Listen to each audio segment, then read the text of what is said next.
जिन दोस्तों के वीज़े नहीं निकले, आप इसलिए सब्र कर जाएं कि अब छुट्टियां आ गई हैं। छुट्टियों के बाद ही आपका नोला उसका निकलेगा। भी इटली के वीज़े अप्लाई करने हैं अभी भी। सवाल यह है कि क्या आपका यहाँ पे कोई अपना है जो मालिक के साथ अटैच क्या है। टाइम पीरियड ये है कि मिनिमम 6 महीनों से लेके 1 साल लग जाता है अगर आप वर्क परमिट अप्लाई करते हैं। आ सकती है कि नहीं, लेकिन नोला उसका जो सीजनल वीज़ा है इसके ऊपर पहले तो आप आते हैं। आप आगे अस्सलाम वालेकुम दोस्तों, आज की इस वीडियो में आप दोस्तों के साथ नोला उस्ता के ऊपर बात करने वाले हैं कि वो दोस्त जिन दोस्तों ने भी अभी तक नोला उस्ता अप्लाई किया हुआ है और उनका अभी तक जवाब नहीं आया, और वो दोस्त जो अभी ये सवाल पूछ रहे हैं कि इटली के वीज़े कब खुलेंगे और ये नोले उससे क्या बंद हो चुके हैं, क्या अब लोगों के नोले उससे नहीं निकलेंगे, क्या वीज़े बंद कर दिए गए हैं।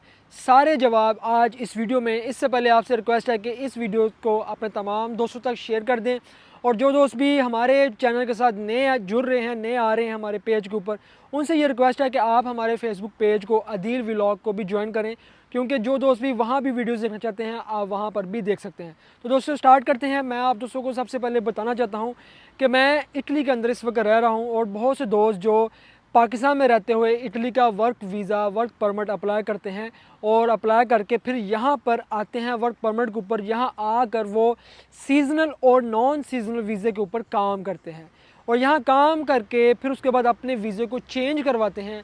जो इनका कैटेगरी होती है वीज़े की, सीजनल वीज़े की, उसको चेंज करवा के नॉर्मल वीज़े के अंदर करवाते हैं दूसरे साल के अंदर।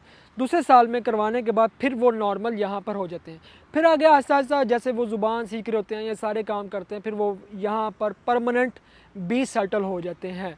नॉन सीजनल और सीजनल वीज़ा ये एक कैटेगरी है, और इन कैटेगरी के बाद फिर वो आगे अपने आप को नॉर्मल करते हैं और नॉर्मल करके यहाँ पे रह सकते हैं। ये बहुत ही आसान है कि जो एक दफ़ा यहाँ पे वर्क परमिट के ऊपर आ जाते हैं वो लीगल ही होते हैं। ये बात भी याद रखिएगा कि वो लीगल ही होते हैं, और इसके साथ साथ उनके पास रेजिडेंसी कार्ड भी होता है यहाँ का। उनको 1 साल का वर्क परमिट मिलता है, उसके ऊपर वो पाकिस्तान में भी चक्कर लगा सकते हैं और यूरोपीय यूनियन के अंदर कहीं भी घूम सकते हैं। ये बात आपको क्लियर हो चुकी होगी। अब जिन दोस्तों ने नॉन सीजनल वीज़े और सीजनल वीज़े अप्लाई किए थे 27 मार्च को, वो कह रहे हैं जी हमारा अभी तक वीज़ा इशू नहीं हुआ, और क्या हमारा वीज़ा रिजेक्ट हो गया है या अब वीज़ा नहीं निकलेगा। बहुत से दोस्त हैं जो इस वक्त परेशान हैं।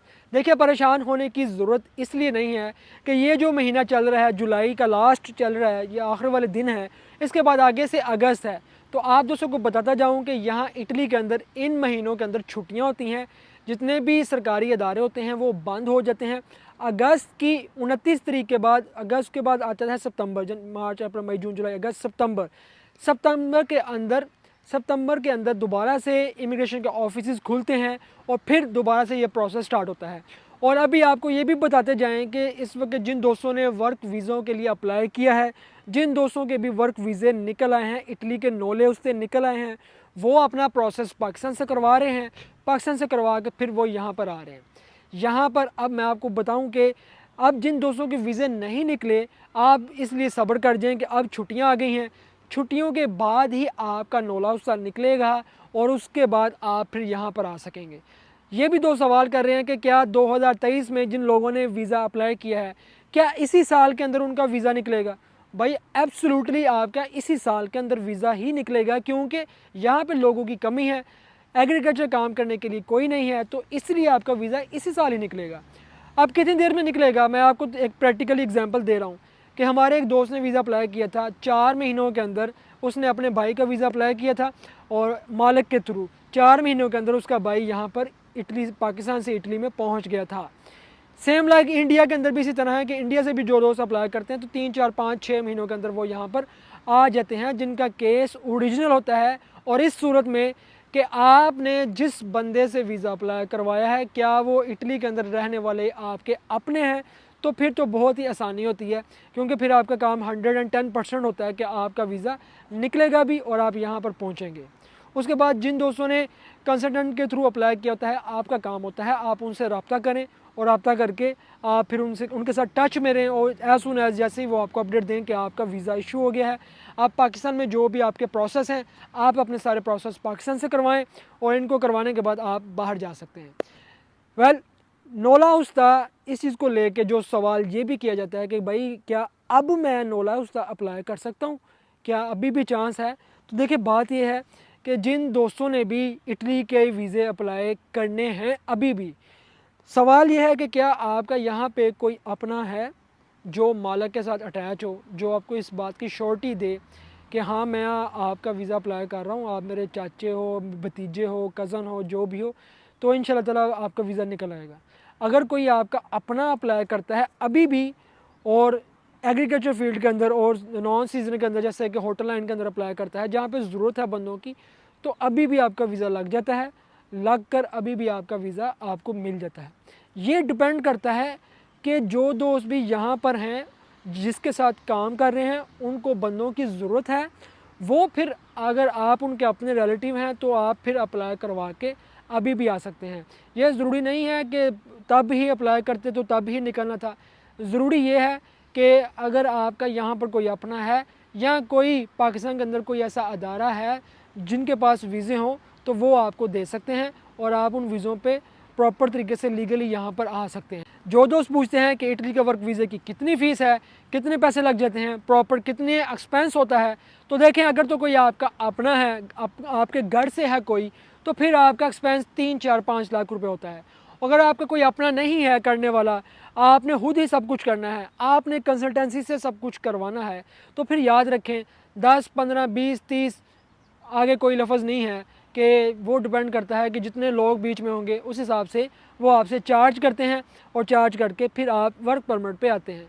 और लोग देने को भी तैयार हैं। लोग कहते हैं कि हम किसी तरीके से रोज़गार कमाने के लिए, हलाल रोज़गार कमाने के लिए किसी तरीके से मूव ऑन करें और आगे बढ़ें और अपने लोगों अपनों का, अपने बहन भाइयों का सहारा बने। ये डिपेंड करता है आपके ऊपर। होप्स हो कि आपको इस बात से भी क्लियर हो गया होगा कि इटली के वर्क वीज़े की फ़ीस अगर तो आपका कोई अपना है तो फिर कितनी है, और अगर आप थ्रू कंसल्टेंसी करते हैं, जो भी आपके नज़दीक हों, अच्छे अदारे हों, आप उनके थ्रू करते हैं, तो ये फिर डिपेंड करता है आप पर और उन पर कि आपकी आपस में क्या तय पाती है और आप कितनी देर में आते हैं।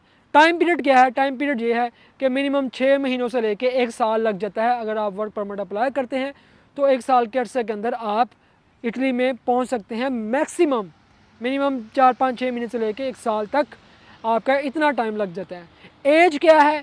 एज भाईजान ये है 18 साल से लेके आप 40, 45, 50, 55 साल तक भी हैं तो आप अप्लाई करके वर्क परमिट पे आ सकते हैं। लेडीज़ आ सकती हैं कि नहीं? जी हाँ, लेडीज़ भी आ सकती हैं, छोटी हैं, बड़ी हैं, वो भी आ सकती हैं। फैमिली में आप बुलाना चाहें क्या फैमिली आ सकती है कि नहीं? देखिए, नो अलाउंस का जो सीजन वीज़ा है इसके ऊपर पहले तो आप आते हैं, आप आके साल 1.5 साल के अंदर यहाँ पर सेटल होते हैं।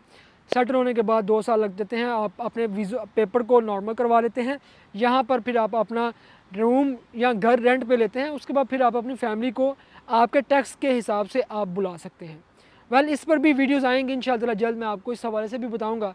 और अब जिन दोस्तों ने भी नोला उसका अप्लाई किया है, उन दोस्तों के लिए, जो दोस्त आने वाले हैं, जो दोस्त आ रहे हैं या जो दोस्त आगे आएंगे, आप पाकिस्तान से जब इमिग्रेशन अब क्लियर करके, नोला उसका क्लियर करके जब इटली आते हैं, आपको अपने साथ क्या क्या लेकर आना है, इंशाल्लाह ताला मैं नेक्स्ट वीडियो में आप लोगों को बता रहा हूँ कि कौन सी जो ज़रूरी चीज़ें हैं आपके पास होनी चाहिए, आप पाकिस्तान से वो लेकर आएँ। भाई उसका बहुत ज़्यादा फ़ायदा है, वो चीज़ें आपके पास यहाँ पर होनी चाहिए। दुआ में याद रखिएगा। मिलते हैं हम आपको फिर किसी वीडियो में, तब तक मुझे दें इजाज़त। सुनते रहिए आप हमारे इस चैनल को, अपने इस चैनल को। मुझे दें इजाज़त। अल्लाह हाफिज़।